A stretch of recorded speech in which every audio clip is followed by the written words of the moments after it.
Hello, beautiful Milwaukee. Hello, everybody. I'm very happy to talk to you, Julia, today about me, about the work and this exhibition and everything else. I was not a painter all my life. I was a translator for many years, 20 years.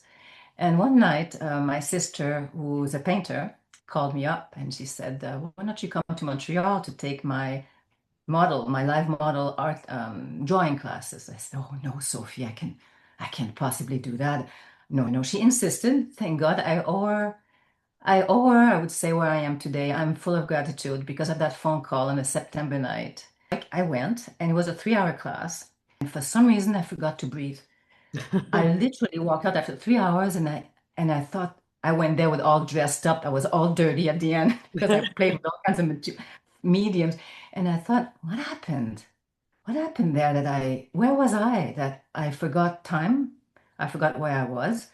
I forgot even the translation bit of, and for 3 years, I took that class every Wednesday to try to find that same feeling in my work, in my translating work. Couldn't.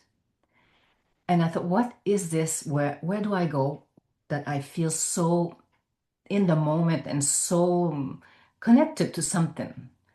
And I've never done anything before. I have no background. I have no BA. I don't have any classes beside this one and a few other ones. So I was living in Montreal, and I decided to give a day a week to drawing beside that class. And then it became a week. And then it became 2 weeks. And then one night I should say, my father passed, and the day of the funeral, because I loved him and I love him so dearly, I said to my dad, if I have to be doing something with art, if can I have an answer? Like, can I have a clear answer to where I should be and what I should be doing? And the door rang 2 days later. It was a gallery from Ottawa, the capital of the country. And I've never met him. I didn't even know who he was. And he said, "Can I come and see your work?" Well, because he had seen some little portraits I had brought to the framer near my place. And he said, "Okay, come up." And there were a few things in the living room that I had done. And he said, "I'd like this, I'd like this." And I didn't even know who this guy was. And he said, "Would you like to work with me?" And I said, "What do you mean work with you?" I had no idea what galleries were, what the whole milieu and everything. Finally, it's my first gallery in 2006.